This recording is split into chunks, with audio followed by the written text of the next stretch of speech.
Good morning everyone. So in the earlier classes we discussed about the manufacturing of ceramic matrix composites, that is PIP, polymer infiltration and pyrolysis, and chemical vapor infiltration. So those two methods are discussed in the earlier classes. So today's class, in this class we discussed about one more process, that is liquid silicon infiltration process. So liquid infiltration process is also similar to PIP process.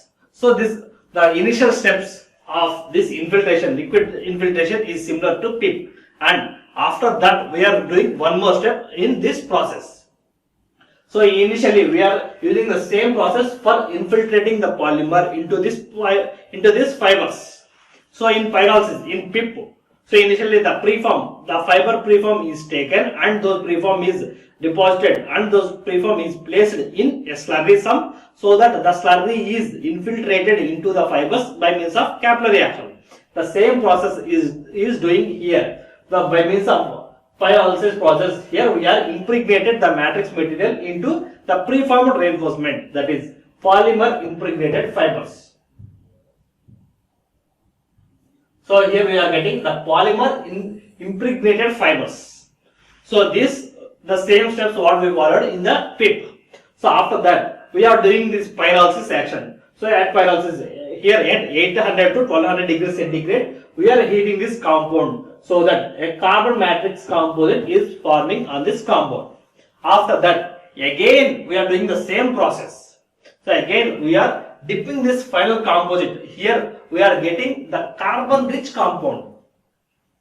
So here ultimately after pyrolysis we are getting a composite that consists of carbon content. So this compound, the surface, this part consists of high rich carbon. It means rich carbon. So more amount of carbon is present in this composite or in this part. So after this part, silicon is impregnated into this compound. Same thing what we did in pyrolysis. The same thing. The liquid silicon is infiltrating into this preform. So into this carbon rich preform. So initially we have taken a preform, and after that the polymer is impregnated into that. After that this compound is heated at elevated temperature, at some temperature 800 to 1200 degrees centigrade, so that we are getting a carbon composite, a carbon matrix composite. It means this composite consists of high amount of carbon. So this composite consists of carbon. So here after that we are introducing silicon into that compound by means of capillary action. This silicon is entering into the compound. After that, by means of reaction, we are getting silicon carbide. So in the liquid state we are using the silicon and the high rich carbon. So here by means of this we are getting a rich carbon composite. So this carbon composite is infiltrated by means of silicon carbide, silicon. So ultimately after that we are getting a silicon carbide. The reaction between silicon and carbon gives rise to silicon carbide. This is the final composite material, that is ceramic composite.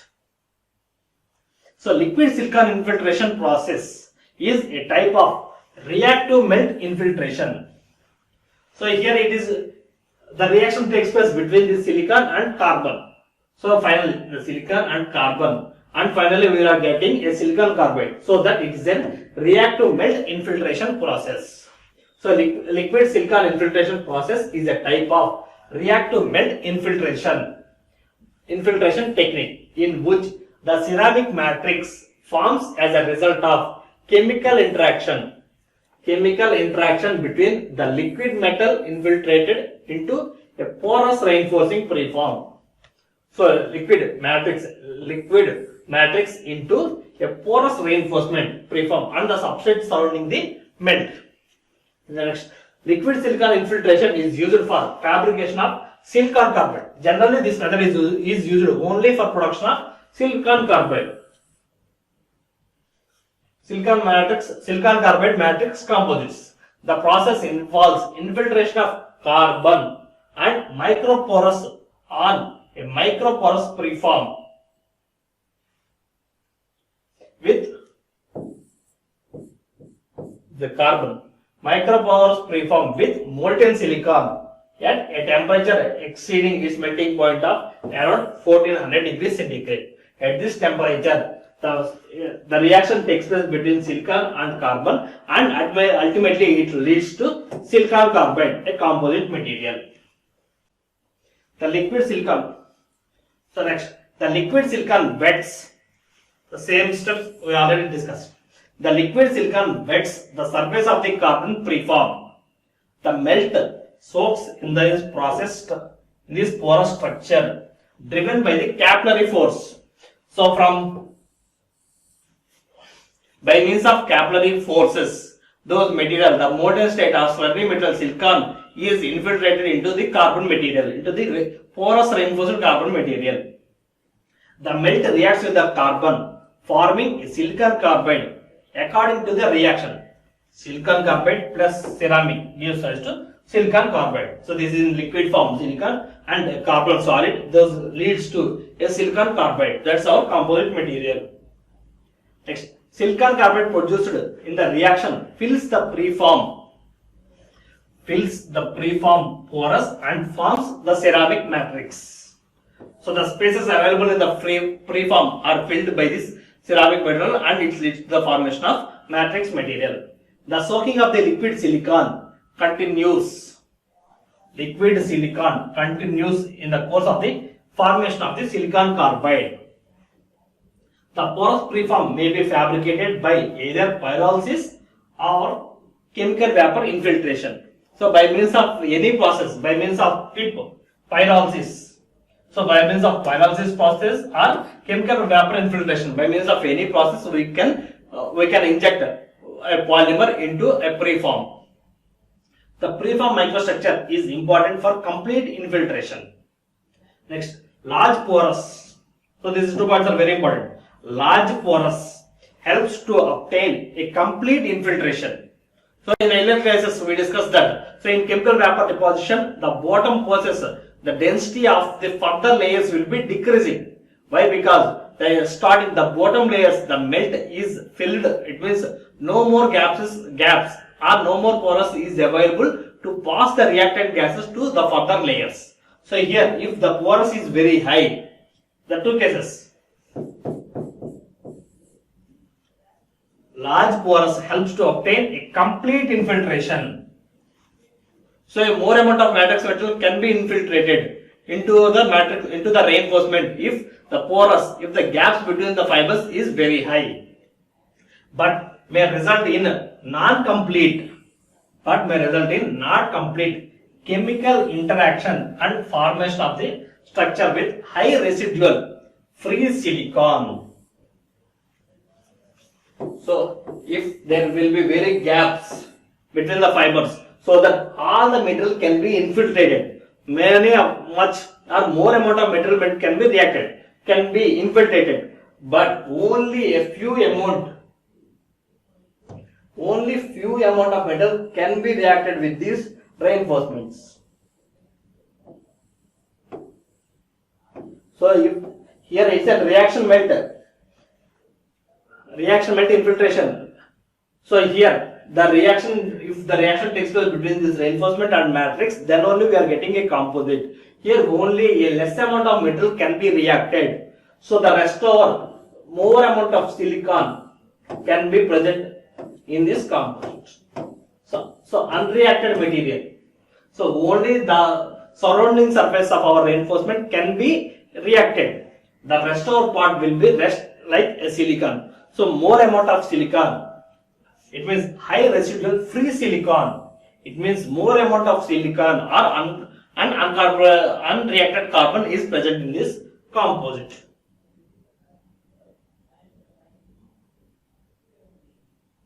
Next, so if the porous is very small, it means the gap between this is very small. If those are closely packed, then we will see. Small porous preform. So a small preform porous results in more complete chemical reaction. So complete chemical reactions can be takes place, but incomplete infiltration due to blockage. So the reactant, whatever the material the metal is infiltrating, those all the reaction between this matrix and the reinforcement will be high, but the passage of the matrix itself is very less. So due to the blockages of the infiltrated channels. So on the bottom portions, so here the bottom portions are blocked by means of the formation of composite. So that, the bottom surfaces will be blocked. So due to less passage of our matrix material or due to less spaces, the matrix material will not be injected or infiltrated into the porous forms. Advantages. So advantages of this process is the cost, the low cost. The cost of the fabrication is very less. Next, short production time compared to earlier process. Here in this process we can get more amount with less time, so that the production time will be reduced. Short production time can be achieved by means of this process, whereas in chemical vapor deposition it can be done for a weeks, or in pyrolysis process PIP, so it can be done for n number of times. Sometimes it may take 300 times. So the same process can be repeated. So injecting, after heating, again infiltrating, heating, so that the process should be repeated for n number of times. If it is a chemical reaction process, so chemical vapor infiltration process, those chemical reaction takes place for several weeks, whereas here the time for fabrication is very less. Next, very low residual porosity can be obtained. So by means of desired thickness. So if the porous is very high, then it leads to complete infiltration but unreactant gases. If it is less, so reacting will be high but infiltration will be less. If we are maintaining a medium optimum gap between those two, between porous, then we will get a desired component. So it means very low residual porosity. Very low residual porosity. If the matrix infiltrating is very high, then the porous will be reduced. Next, high thermal conductivity. High thermal conductivity can be achieved by means of process. So similarly, high electrical conductivity and complex and near shapes may be fabricated in this process. Next one is disadvantages. High temperature of molten silicon may cause damage of the fibers. So here the temperature of the silicon is high, so due to that the fibers can be damaged. Next, residual silicon is present in the matrix. So here the unreacted material is our final silicon, that is the matrix. So unreacted silicon can be presented in the matrix. So residual silicon is none other than unreacted silicon is present in the matrix. The next one is lower mechanical properties of the component. So the properties, lower mechanical resulting. So the properties. So here, due to its high temperature, the fibers are damaging. So due to that, the properties, the mechanical properties of the composite is less. As you know that the reinforcement plays a major role in the strength. So the composite strength, modulus, elasticity, all those are based upon the reinforcement strength. So here by means of silicon temperature, the reinforcements or the fibers are damaging. So due to that, the mechanical properties are reducing. This is liquid silicon infiltration process. Next one is direct oxidation process. So here the required material is taken in molten state and a preform is passed over the matrix material, so that by means of this infiltration, this matrix material is passing into the preform. So this is a stepwise process. So initially the molten material is at the bottom, on the top of that preform is placed. So due to this preform, due to the capillary action, the molten material is injecting into the preform. This is the final composite. So in order to avoid the reaction, so here the material is in molten state. As we know that if the material is at elevated temperature, it reacts with the environmental gases. To avoid that reaction, on the top of this we are having an oxygen layer. So bulk amount of oxygen is placed on the top of the surface, so that the reaction with the atmosphere will be reduced. So only the material is injecting, so that it will react only with the reinforcement material, and ultimately after solidification we are getting a ceramic material. This is schematic of our direct oxidation process. So fabrication of CMC by direct oxidation process. So direct oxidation process of CMC fabrication is a type of reactive melt infiltration process, RMI. The reactive melt infiltration. So here the formation of ceramics is due to the reaction between the molten material and the reinforcement material. So due to the reaction between these two metals, we are getting a ceramic composite. So that the process is a reactive melt infiltration process. The reactive melt infiltration technique involving a formation of the matrix in the reaction of molten material and an oxidizing gas.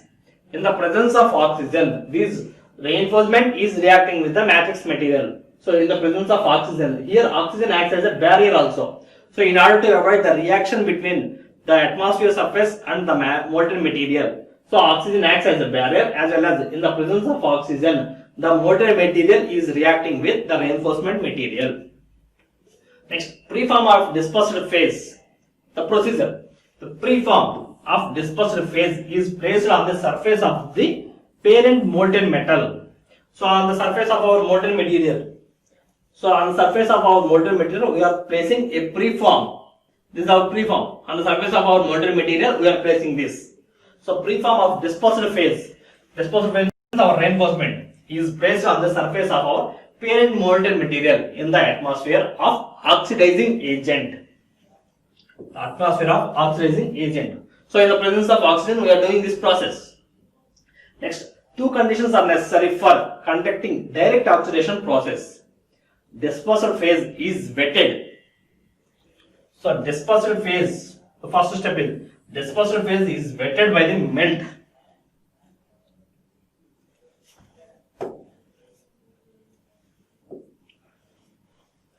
Dispersed phase is wetted. It means the matrix material should be injected into the preform material. That is wetted by the melt. Next, dispersed phase does not oxidize in the atmosphere of oxygen. So the dispersed phase, this is our reinforcement. So this reinforcement should not be oxidized in this oxygen atmosphere. So it should not react with this oxygen material.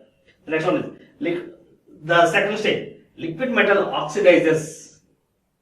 So this is our liquid metal. This liquid metal oxidizes when it is contact with oxygen, forming a thin layer of ceramic with some dispersed phases incorporated in it. So this matrix material will be reacted with this oxygen only after the wetting, means after impregnating of our matrix material into the reinforcement. After passing the matrix material into reinforcement, then only this matrix material should react with oxygen. So prior to that, our reinforcement should not react with the oxygen material. So advantages. So low shrinkage. So why? Because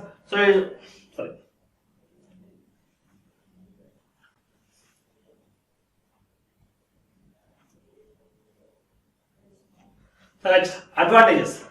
So low shrinkage. So due to low shrinkage of our composite. So due to low shrinkage, near net shape parts may be fabricated. So if the shrinkage is very high, then we have to do some more machining so that the more size can be fabricated. So here, but due to less shrinkage, the net shape, the near net shape can be obtained by means this process. So this is an inexpensive and simple equipment. So this is an inexpensive. The next one is inexpensive raw materials. The raw materials used for formation of ceramics is also very less. Inexpensive raw materials are using in this process. Next, good mechanical properties. So by means of this process, ultimately we are getting a good mechanical properties. Yet high temperatures due to the absence of impurities. So these metals are not reacting with the atmosphere gases. So this is reacting with only oxygen. So due to its less reaction, the formation of impurities are also very less. Due to less impurities. Next one is low residual porosity. So the reaction takes place only after the wetting of the melt. So prior to wetting, it should not react. So after wetting, it means complete infiltration of matrix material. Then only the reaction starts. So that the wetting, so that the porosity, low residual porosity can be takes place. It means gaps are not present in the composite. So those are, if all the gaps are filling with the matrix material, then only the oxygen should react with the melted material, so that all porous nature will be filled, so that we are getting less porous. So disadvantages: low productivity. The main disadvantage of this is low productivity. Growth rate is about 1 mm per hour. So it's very less. So only 1 mm per minute, very microns range is depositing on the surface. So for 1 hour, it takes only 1 mm of deposition. The fabrication time is too long, so it will take 2 to 3 days. Next, residual aluminum may be present in the oxide matrix. So that is one more disadvantage. So this is direct oxidation process. So in this class we discussed about liquid silicon infiltration and direct oxidation process. So that two methods for manufacturing of CMCs. Thank you.